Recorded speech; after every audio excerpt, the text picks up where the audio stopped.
Welcome back. Well, as the world becomes increasingly interconnected, cross-border payments are playing a vital role in facilitating global trade and commerce. Nigeria, with its growing economy and increasing participation in international trade, is no exception. Let's explore the outlook and trends shaping the future of cross-border payments in Nigeria and what this means for businesses and individuals. Joining me for this conversation, I have Mr. Dumebi Obodo, the MD, Cham Switch, joining me right here in the studio. It's great to have you. Happy New Year. Happy New Year to you too. Right. So, nice to meet you.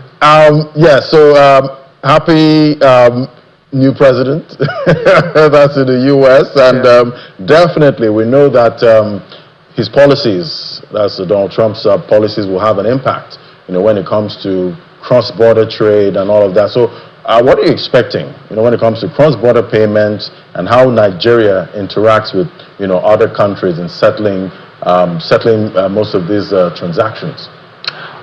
Thank you very much, Ladi. Our expectation is that nothing new from a Trump presidency is America first. It's all about America. But all said and done, Nigeria will be expecting a boom, right, in remittances that will have an effect on the cross-border payments. With the diversification of the economy by the current administration, evidenced by the current budget that was just passed, we expect an increase in cross-border payments.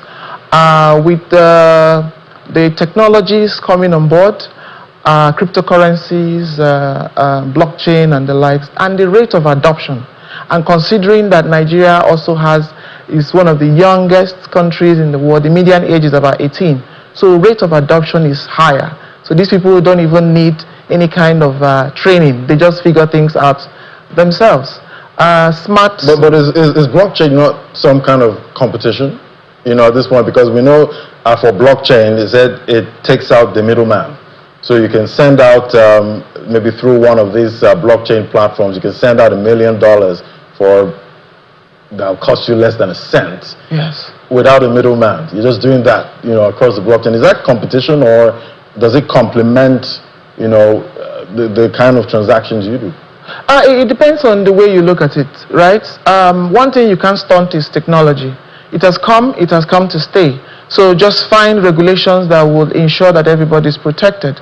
And that's why we're talking about finding ways that collaborations with regulators, with governments, and with the players. You just can't stop technologies like that. They will keep coming up.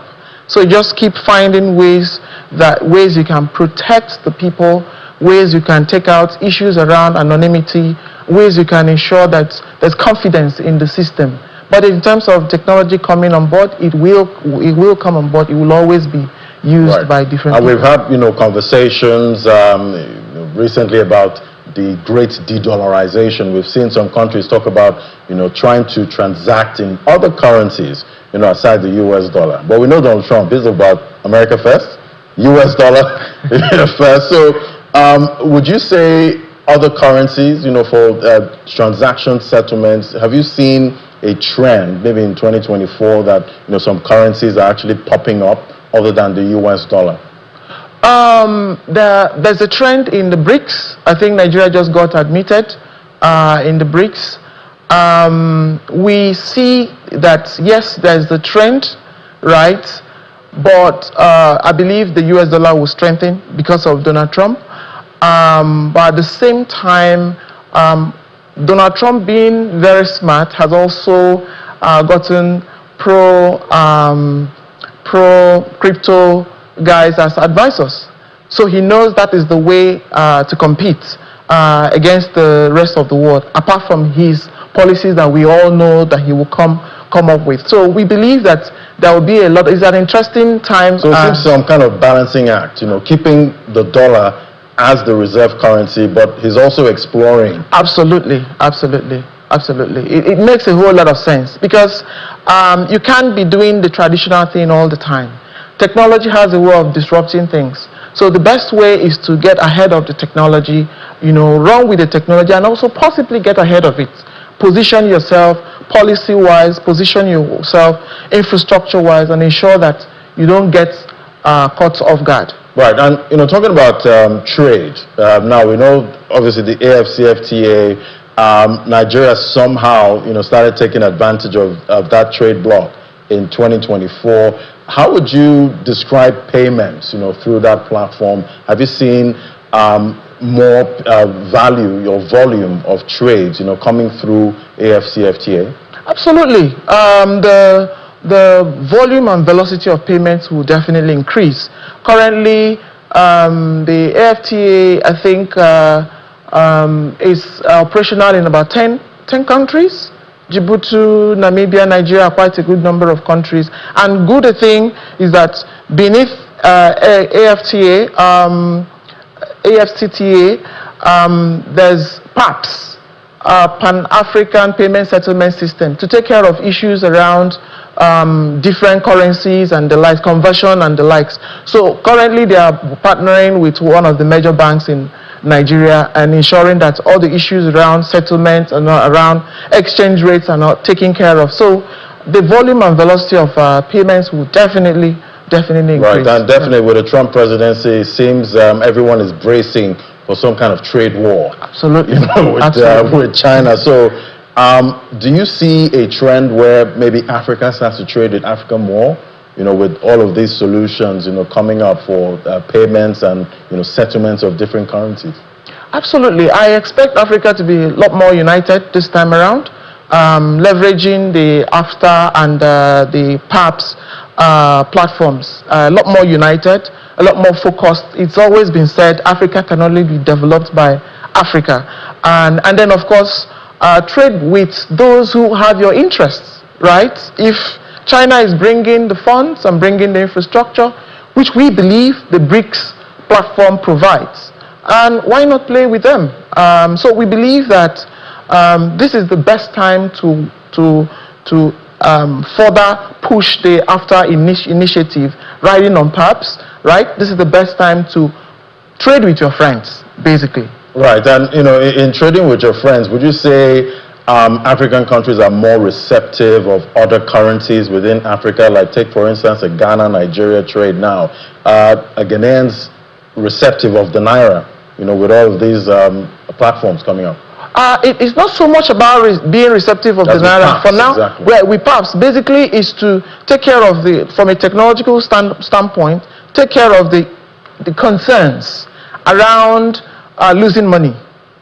You know what I mean? Around losing money. So if you are exchanging by 1 naira to 2 naira, right? All that has been taken care of from a technology standpoint. So as you're sending, you're not losing. They will tell you this is the rates and this is what you get at the end of the day. So that gives some level of confidence. It's not something you resolve in a single engagement. But today it's working. But of course, further engagements are also ongoing to make sure more African countries come on board. Right, and definitely when it comes to payments, we've seen technology sometimes, kind of falter, especially when we see, trades within the country, at this point. So, looking at 2025, are you seeing more technology, popping up? Even looking further into 2026, are we getting to a point where settlements will be done immediately? Absolutely. Currently, Nigeria does instant payment, right, through the NIPS platform, and we believe that there will be a lot of collaboration between the different central banks and working on the AFTA initiative. The PAPS good thing is powered by Afrexim Bank, right? So we believe there will be a lot of handshake across the different central banks, working in synergy to ensure that instant settlement issues are taken care of. But I think it's a gradual thing because each country is a sovereign nation. Therefore, there has to be some engagement. It will take a bit of time to sort out all the issues around instant settlements or no instant settlement or near instant settlement. Right, and we also have that issue about remittances. Some say, when you get, remittance from out there, from your people abroad, it's converted immediately to Naira. You know, so how you see all of that? Yeah, Well, it varies from country to country, depending on the need of the particular leadership, the leadership, the drivers of the economy. If they deem it fit at the particular point in time that this is the way to go in order to show up, maybe to manage Everybody the dollar wants a lot demand. of dollars at this Exactly, point. to manage demand, Okay. right? They can create incentives around them, right? And say, okay, this is what you get. Okay. Maybe in the parallel market, this is the rate and things like that. That could be different incentives, just like the government in the time past provided some incentives for folks who want to remit. Right? All right. So much to unpack there. A lot to look out for when it comes to cross-border payments. Thank you so much, Dumebi Obodo, MD, Cham Switch, for sharing your thoughts with us today. My Thank pleasure. You so much. Thanks so much. All right, so the markets are open. We'll give you a snapshot of what's playing out. That's at 1 p.m. on Business Incorporated. That's it from me on Business Morning. I hand things over to the Sunrise Daily team.